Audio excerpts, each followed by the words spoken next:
तो hello friends, पिछले video में हम लोग हिस्ट्री चैप्टर 1 का वीवीआई ऑब्जेक्टिव किए थे। आज फिजिक्स चैप्टर 1 का वीवीआई ऑब्जेक्टिव करेंगे।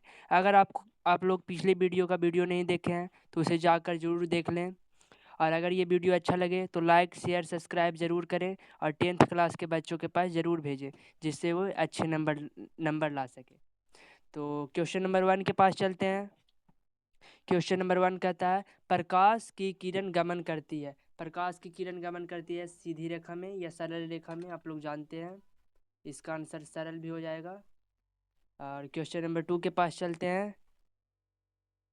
क्वेश्चन नंबर 2, प्रकाश का वेग न्यूनतम होता है। इसका आंसर हो जाएगा कांच में न्यूनतम होता है और निर्वात में सबसे ज़्यादा होता है। निर्वात में सबसे ज़्यादा और कांच में सबसे कम होता है। क्वेश्चन नंबर 3 के पास, मोटर गाड़ी के चालक के सामने लगा रहता है साइड मिरर। आप साइड मिरर यहाँ पे दिया हुआ है, तो साइड मिरर में उत्तल लेंस रहता है।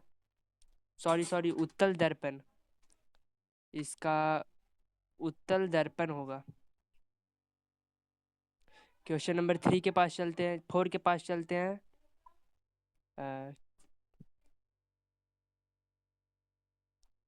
क्वेश्चन नंबर 4 कहता है, मोटर कार के हेडलाइट में किसका प्रयोग किया जाता है। तो इसका आंसर होगा अवतल दर्पण का। अवतल दर्पण का प्रयोग किया जाता है। अब क्वेश्चन नंबर 5 के पास चलते हैं। समतल दर्पण द्वारा बना प्रतिबिंब होता है। समतल दर्पण द्वारा बना प्रतिबिंब हमेशा काल्पनिक होता है, काल्पनिक या आभासी। अगर आपसे अवतल दर्पण पूछे तो अवतल दर्पण में हमेशा वास्तविक और आभासी दोनों प्रतिबिंब बनता है। अवतल दर्पण में वास्तविक और आभासी दोनों प्रतिबिंब बनता है और उत्तल दर्पण में सिर्फ काल्पनिक। उत्तल और समतल में काल्पनिक और अवतल दर्पण में वास्तविक और काल्पनिक दोनों। तो इसको आप लोग याद कर लीजिएगा और कॉपी में ज़रूर लिखिएगा, जिससे आप लोग को ज़्यादा याद हो। क्वेश्चन नंबर 6 के पास चलते हैं। क्वेश्चन नंबर 6, लेंस की क्षमता का एसआई मात्रक। लेंस की क्षमता का एसआई मात्रक होता है डायोप्टर। क्वेश्चन नंबर 7, प्रकाश की किरणों को समूह को क्या कहते हैं। तो इसका आंसर होगा किरण पुंज। और जिससे प्रकाश निकलते उसको कहते हैं प्रकाश का स्रोत। इसका प्रकाश का स्रोत हो जाएगा, जिससे प्रकाश निकलते उसको प्रकाश स्रोत। और प्रकाश की किरणों को समूह को किरण पुंज कहा जाता है। इसका आंसर बी हो जाएगा। क्वेश्चन नंबर 8 के पास चलते हैं। क्वेश्चन नंबर 8, उत्तल लेंस की क्षमता होती है। उत्तल लेंस की क्षमता धनात्मक होती है। उत्तल लेंस की क्षमता धनात्मक होती है और अवतल लेंस की क्षमता क्या होती है। अवतल लेंस की क्षमता ऋणात्मक होती है। उत्तल लेंस की धनात्मक होती है और अवतल लेंस की ऋणात्मक होती है। क्वेश्चन नंबर 10 के पास चलते हैं। क्वेश्चन नंबर 10, क्वेश्चन नंबर 10 कहता है, उत्तल लेंस को निम्नलिखित में से क्या कहते हैं। उत्तल लेंस को निम्नलिखित में से क्या कहते हैं। इसका आंसर होगा ऑप्शन नंबर ए, अभिसारी लेंस। अब अभिसारी लेंस इसे क्या क्यों कहते हैं आप लोग नहीं जानते हैं, तो उत्तल लेंस की आकृति ऐसी होती है और यहाँ से जब किरण आती है, पहले इसको ऐसे कर, रुक जाइए 1 मिनट समझाते हैं अच्छे से। उसकी आकृति ऐसी होती है, उसमें 2 फोकस होता है और जब उससे समांतर आती प्रकाश की किरणें एक बिंदु पर जाकर मिल जाती है। एक बिंदु पर जाकर मिल जाती है और आप लोग जानते होंगे जो एक बिंदु पर जाकर मिलती है उसे अभिसारी दर्पण कहते हैं, इसलिए इसको अभिसारी लेंस कहते हैं। तो क्वेश्चन नंबर 11 के पास चलते हैं। क्वेश्चन नंबर 11, अवतल लेंस को निम्नलिखित में से क्या कहते हैं। क्या कहते हैं अवतल लेंस को निम्नलिखित में से क्या कहते हैं। तो अभी हम बताएं, उत्तल को अभिसारी कहते हैं तो अवतल को अपसारी कहेंगे। और अपसारी क्यों कहेंगे, क्योंकि जब दर्पण ऐसा रहता है अवतल लेंस का, तो जब इससे आती प्रकाश की किरणें ऐसे फैल जाती है, ऐसे पूरा फैल जाती है, इसलिए अपसारी होती है। क्या होती है, अवतल लेंस क्या होती है? अपसारी होती है। क्वेश्चन नंबर 11 का आंसर हो जाएगा सी। और क्वेश्चन नंबर 12 के पास चलते हैं। निम्नलिखित में से कौन सा पदार्थ लेंस बनाने के लिए प्रयुक्त नहीं किया जाता है? इसका ये बहुत ही वीवीआई क्वेश्चन है, इसको याद कर लीजिएगा। इसका आंसर हो जाएगा मिट्टी, option number D. Question number 13 के पास चलते हैं। क्वेश्चन नंबर 13 के पास, क्वेश्चन नंबर 13 कहता है किस दर्पण से हमेशा वस्तु से छोटा प्रतिबिंब प्राप्त होता है? तो इसका आंसर हो जाएगा उत्तल दर्पण से। किससे? उत्तल दर्पण से। वस्तु का छोटा प्रतिबिंब उत्तल दर्पण से प्राप्त होता है। और क्वेश्चन नंबर 14 के पास चलते हैं। किस दर्पण से वस्तु का बड़ा प्रतिबिंब प्राप्त होता है? अवतल दर्पण।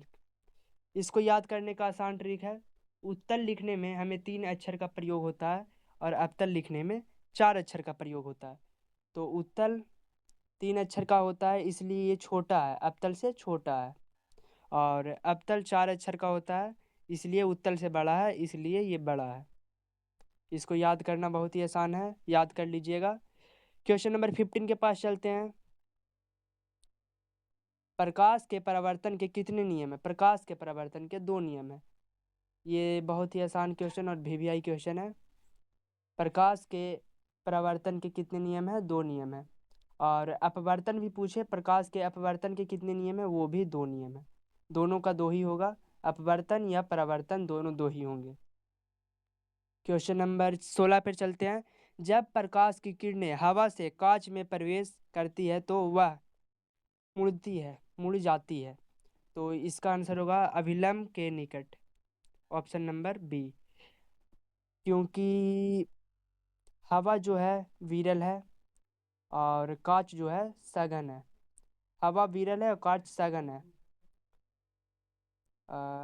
जब प्रकाश की किरणें विरल माध्यम से सघन की ओर जाती है तो अभिलंब की ओर मुड़ जाती है। किसकी ओर मुड़ जाती है? अभिलंब की ओर।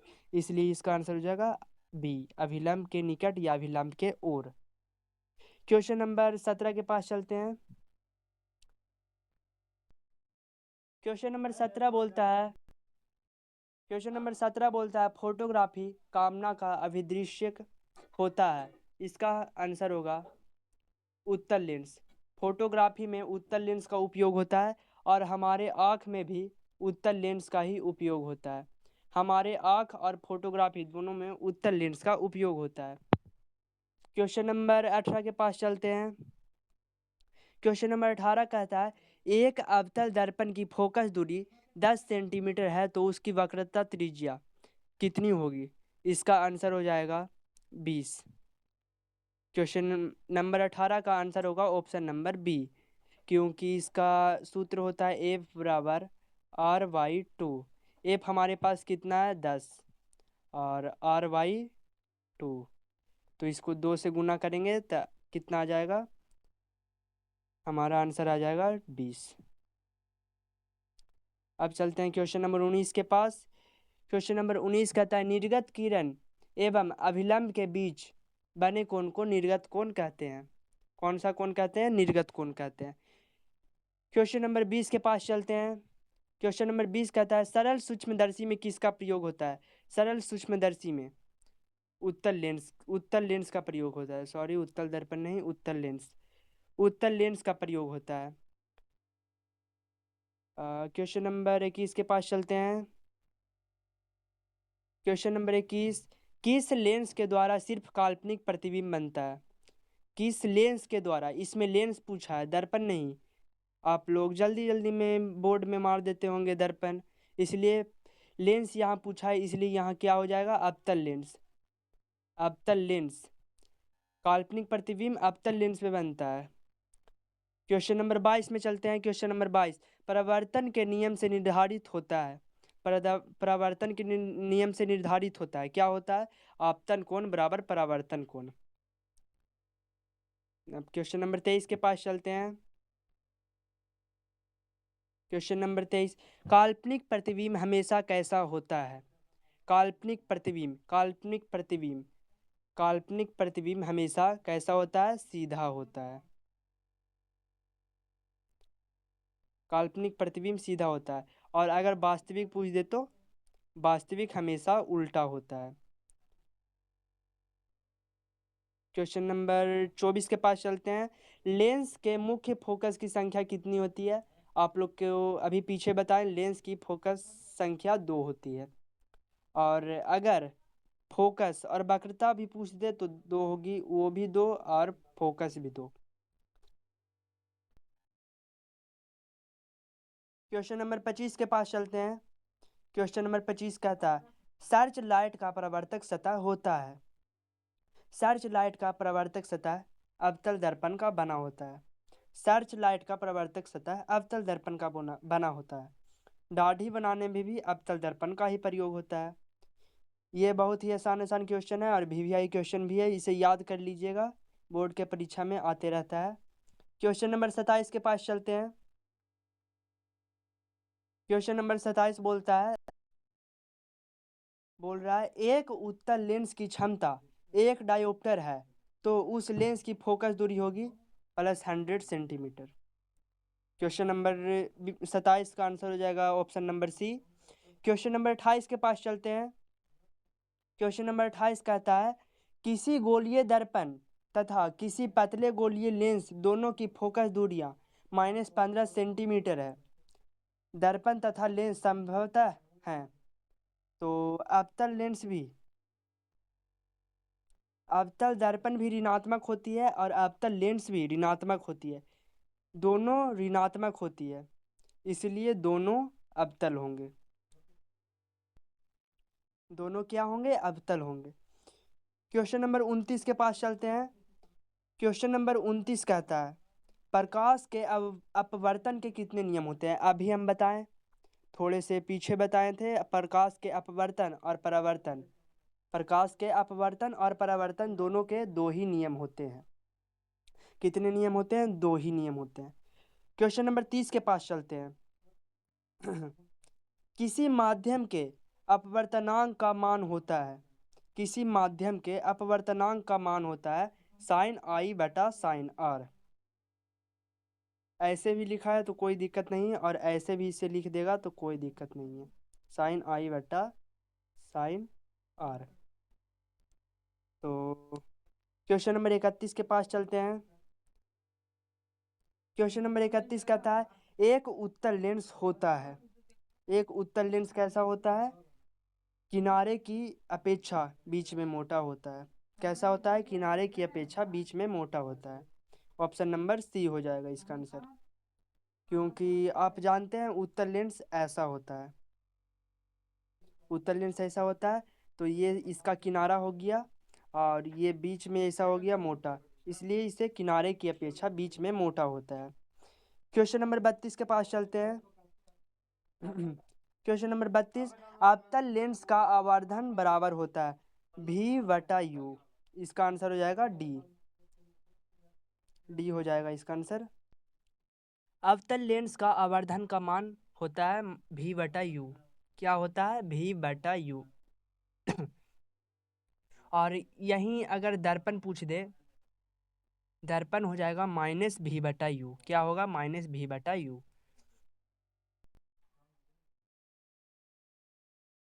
अब क्वेश्चन नंबर 33 के पास चलते हैं।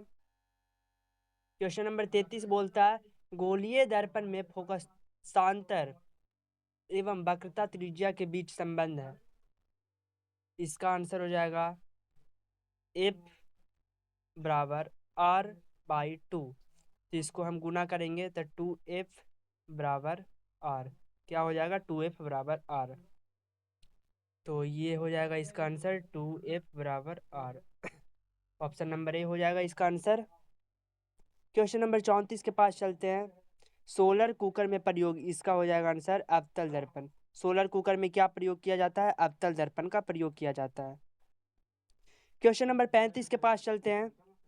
क्वेश्चन नंबर 35 कहता है अवतल लेंस में बना प्रतिबिंब होता है, सॉरी सॉरी, क्वेश्चन नंबर 35 कहता है उत्तल लेंस में बना प्रतिबिंब होता है। उत्तल लेंस में बना प्रतिबिंब हमेशा वास्तविक और उल्टा होता है। कैसा होता है? वास्तविक और उल्टा। अगर वास्तविक रहेगा तो उल्टा ही रहेगा, जाहिर सी बात है। तो इसे याद कर लीजिएगा। क्वेश्चन नंबर 36 कहता है, क्वेश्चन नंबर 36, जब उत्तल लेंस में वस्तु एफ और 2f के बीच रखी जाती है तब बना प्रतिबिंब होता है। एफ और 2f के बीच रखेंगे तो बड़ा और वास्तविक बनेगा। ऑप्शन ए हो जाएगा इसका आंसर। क्वेश्चन नंबर 37 के पास चलते हैं। क्वेश्चन नंबर 37 कहता है, दो वक्रीय पृष्ठों से घिरे ठोस माध्यम को क्या कहते हैं? दो वक्रीय पृष्ठों से घिरे ठोस माध्यम को क्या कहते हैं? तो इसको कहते हैं गोलीय लेंस। अगर ठोस आ जाए, ठोस आ जाए तो उसे लेंस कहते हैं। क्या कहते हैं? लेंस। क्वेश्चन नंबर 38 के पास चलते हैं। गोलीय, वह गोलीय दर्पण जो बाहर की तरफ वक्रित हो, बाहर की तरफ वक्रित हो। बाहर की तरफ वक्रित कौन होता है? बाहर की तरफ वक्रित उत्तल, उत्तल दर्पण होता है। बाहर की तरफ वक्रित कौन होता है? उत्तल दर्पण। ये देखिए यहाँ पे बाहर की तरफ वक्रित है। किधर की तरफ वक्रित है? बाहर की तरफ। ये बाहर की तरफ वक्रित है, तो इसका आंसर हो जाएगा ऑप्शन बी। क्वेश्चन नंबर 39 के पास चलते हैं। गोलीय दर्पण के प्रवर्तक पृष्ठ के केंद्र को दर्पण का क्या कहा जाता है? प्रापष्टक पित्र, सॉरी, पृष्ठ के केंद्र को दर्पण का क्या कहते हैं? तो इसको कहते हैं ध्रुव। ध्रुव, इसे पी से भी सूचित किया जाता है। क्वेश्चन नंबर 40, किसी लेंस द्वारा उत्पन्न आवर्धन का एसआई मात्रक क्या होता है? इसका आंसर हो जाएगा मात्रक विहीन। आवर्धन मात्रक विहीन होता है। कैसा होता है? मात्रक विहीन होता है। क्वेश्चन नंबर 41 के पास चलते हैं। क्वेश्चन नंबर 41 कहता है, लेंस के केंद्रीय बिंदु को क्या कहते हैं? लेंस के केंद्रीय बिंदु को क्या कहते हैं? प्रकाशीय केंद्र कहते हैं। क्या कहते हैं? प्रकाशीय केंद्र कहते हैं। क्वेश्चन नंबर 42 के पास चलते हैं, 42। किसी शब्दकोश के छोटे अक्षरों को पढ़ने के लिए आप किस लेंस का उपयोग करेंगे? इसका हो जाएगा 50 सेंटीमीटर फोकस दूरी वाले उत्तल लेंस।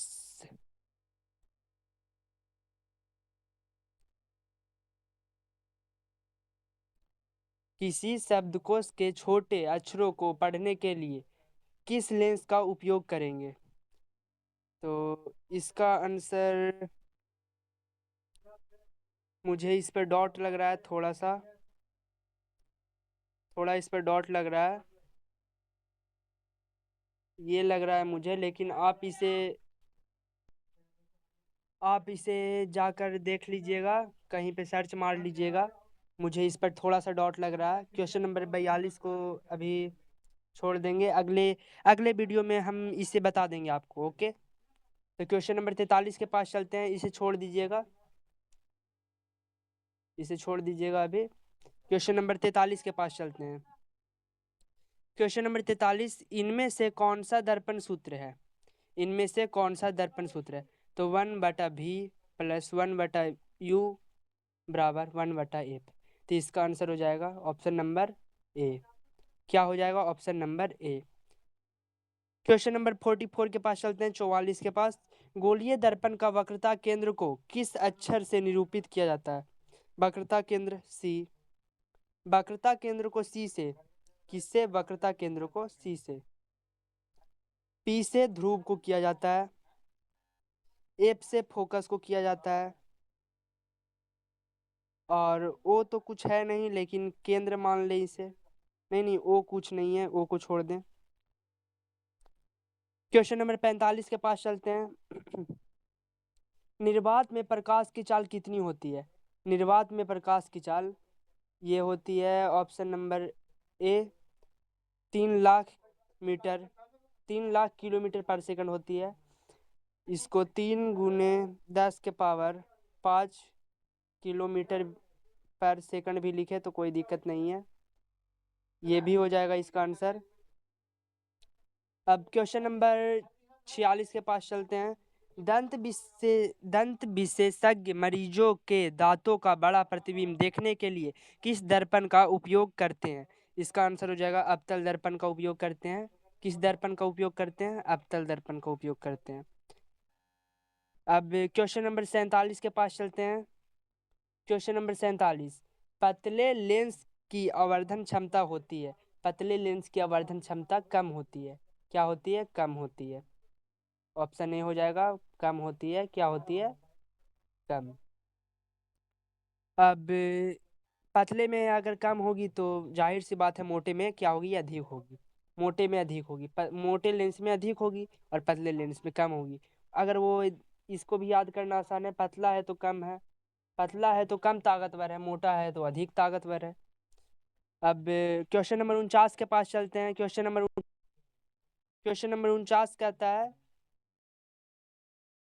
अवतल दर्पण के ध्रुव अवतल दर्पण के ध्रुव और मुख्य फोकस के बीच रखी वस्तु का प्रतिबिंब कैसा बनता है? तो इसका हो जाएगा अवतल दर्पण के ध्रुव और मुख्य फोकस के बीच, तो इसको हो जाएगा आभासी और सीधा। आभासी बनेगा तो जाहिर सी बात है सीधा बनेगा। अब क्वेश्चन नंबर लास्ट 50 पे चलते हैं। पानी में डूबी हुई छड़ी का पेंसिल पानी में डूबी हुई छड़ी या पेंसिल मुड़ी हुई प्रतीत होती है। इसका क्या कारण है? तो इसका प्रकाश का अपवर्तन का कारण है मुख्य। अगर आपको ये वीडियो अच्छा लगे और क्वेश्चन अगर अच्छे अच्छे हों, इसे याद कर लें।